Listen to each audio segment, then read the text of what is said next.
Pessoal, o Supremo Tribunal Federal publicou hoje o acórdão do julgamento que condenou o ex-presidente Jair Bolsonaro. Eu quero conversar aqui com a Janaína Camelo, que vai trazer mais detalhes para a gente agora, porque a partir dessa publicação começam os prazos para que as defesas busquem os recursos, entre eles o embargo de declaração. Conta pra gente, porque também tem um embargo infringente, né, Janaína Camelo? Mas qual é a modalidade que se aplica mais pela maneira como Jair Bolsonaro e seus aliados foram julgados? Bem-vinda. Muito boa tarde para você, Evandro, para todo mundo. Pois é, inclusive, Evandro, tinha até uma expectativa que esse acórdão não fosse publicado agora, tá? Porque na semana passada o ministro Luiz Fux pediu a devolução do voto dele para fazer uma revisão ali gramatical. Então, tinha ali o risco de acabar atrasando ali a publicação desse acórdão, mas o ministro foi rápido ali na revisão e entregou ontem. Para a publicação desse acórdão, porque o acórdão, ele tem todos os votos, todos os detalhes do julgamento ali, os votos dos 5 ministros escritos, revisados, são mais de 2.000 páginas desse acórdão e todos os ministros já tinham entregue os seus votos escritos. Ele só faltava mesmo o voto do ministro Luiz Fux depois que ele pediu essa devolução. Então ele fez a entrega ontem, devolveu ontem, e aí o acórdão então foi publicado hoje.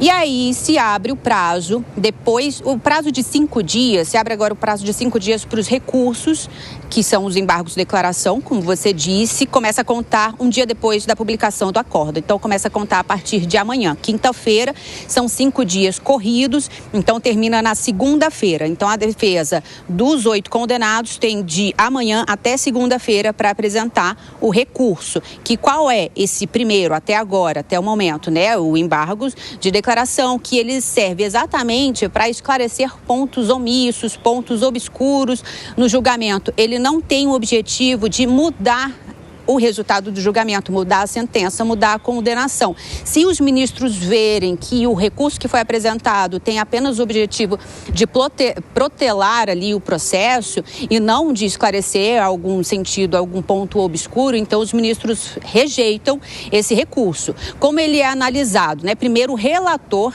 analisa esse recurso e depois ele coloca para votação na primeira turma, no caso ali, a primeira turma quem condenou Jair Bolsonaro e os outros réus ali do núcleo crucial. E aí quem marca a data do julgamento desse recurso é o presidente da corte ali, do colegiado, que no caso hoje é o ministro Flávio Dino. Geralmente na análise desses recursos, Evandro, o julgamento acontece no plenário virtual e aí o ministro geralmente ele abre ali um período de dias para análise desse recurso, né?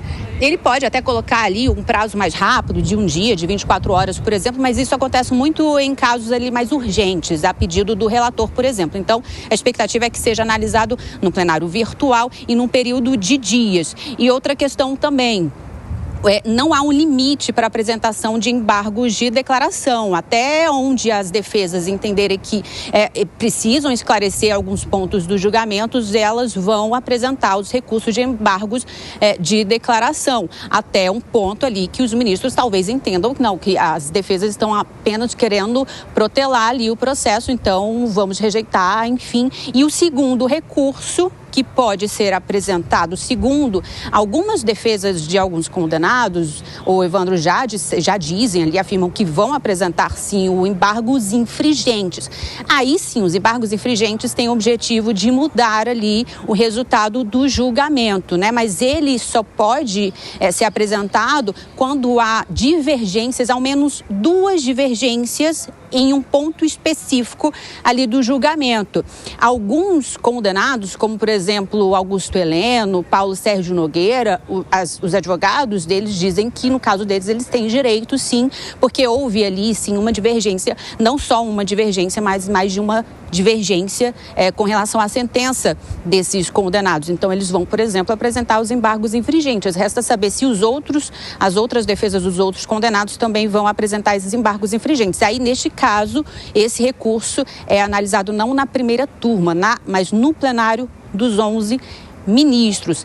Até, Evandro, uma decisão de um trânsito em julgado desse processo, isso tudo vai depender ali do relator, no caso o ministro Alexandre de Moraes. Mas fato é, então, que agora começa a contar o prazo dos recursos, né? Hoje, no momento, começa a contar a partir de amanhã, o prazo de 5 dias para o primeiro recurso, que são os embargos de declaração, viu? Evandro. Muito obrigado pelas informações, Jana. A gente vai acompanhar. E você pode voltar sempre que quiser para trazer novas informações aqui no nosso 3 em 1. Até já. Eu tenho uma pergunta para você. A defesa de Jair Bolsonaro vai conseguir reduzir a pena no Supremo Tribunal Federal? Sim, porque não foram justas. Não, a decisão foi correta. Talvez, mas em algumas partes do processo, participe lá da nossa enquete no YouTube, que eu quero saber a sua opinião aqui no nosso 3 em 1.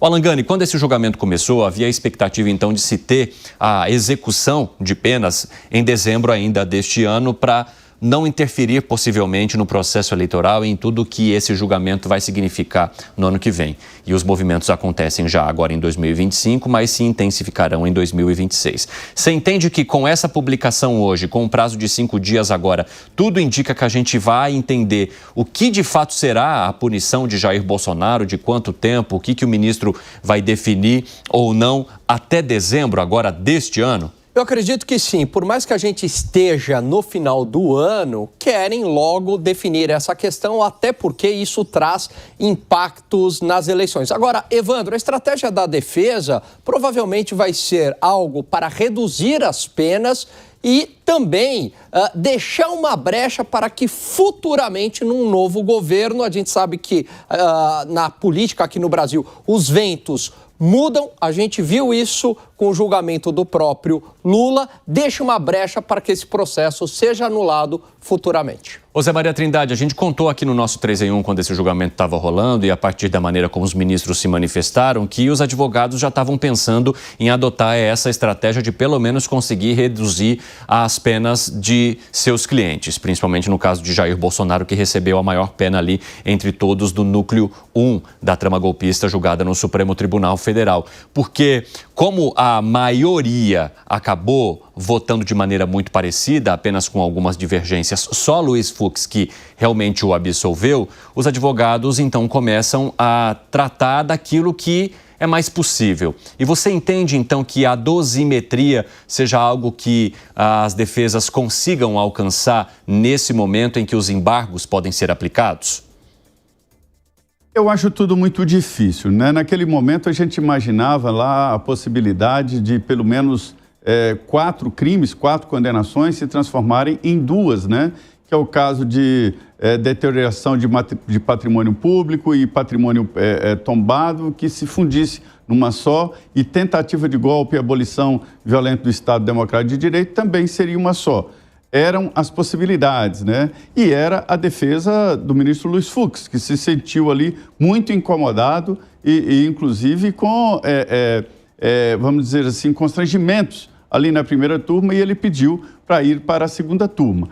Há uma maioria na primeira turma de apoiar o ministro Alexandre de Moraes, isso não é novidade em todas as decisões. Não há evidências disso, mas indica que houve ali um pacto, né, para que o relatório e o voto do ministro Alexandre de Moraes seja seguido. E os advogados trabalham com etapas, né, com fases e com evidências. No primeiro momento negar, e depois nunca negar o que tem provas e o que tem evidências. E depois, se condenado, reduzir a pena dentro da possibilidade. Isso tudo já passou.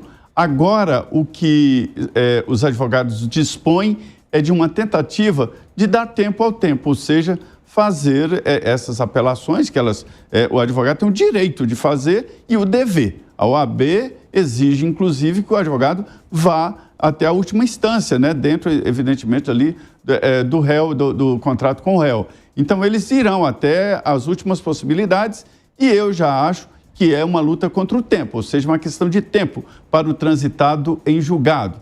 Sempre tempo é importante, viu, Evandro? Porque ninguém sabe o que pode acontecer de uma hora para outra, uma mudança brusca do tribunal, ou seja, o tempo também é uma parte importante no julgamento. Pois é, e a gente tem como protagonista de mais essa fase o ministro Alexandre de Moraes, porque como ele é o relator do processo, é ele quem vai definir a maneira como as penas aplicadas ali na condenação devem ser executadas. Ou seja, se Jair Bolsonaro continuaria no regime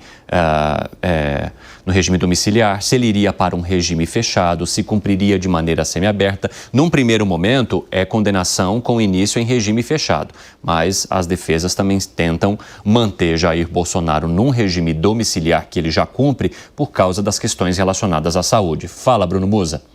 Interessante o que o Alan trouxe, que realmente mostra a falta de segurança jurídica que a gente vive, né? Ou seja, um processo, ele vai caminhando, mesmo que ele chegue no seu processo final, a gente olha para trás e fala... Pode ser que a gente ache algum jeitinho político de que isso mude, ou seja, torna aquela frase "no Brasil até o passado é incerto" cada vez mais correta e transforma um ambiente de negócios em algo muito mais complicado, por assim dizer, né?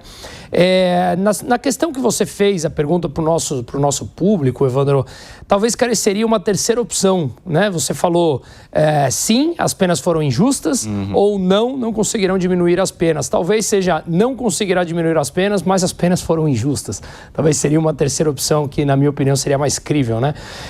E eu acredito que a única forma de conseguir diminuir, respondendo a tua pergunta, essa pena, seria se houvesse uma pressão maior da sociedade pela tal dosimetria, que no fundo vem diminuindo. A gente não vê mais falar isso. E quem comanda isso, no fundo, é a mídia, que faz um determinado assunto chegar até a população e ser discutido na base como um todo, né? Salvo algumas exceções que, obviamente, são mais acaloradas, mas isso é mais uma das crises que vão se perdendo ao longo de cada crise que vão aparecendo no Brasil diariamente. Então, eu acredito que não conseguirá mudar, afinal de contas, esse projeto já começou a cair essa discussão, mas eu também acredito que as penas foram injustas. E você, Piperno, como avalia esse momento?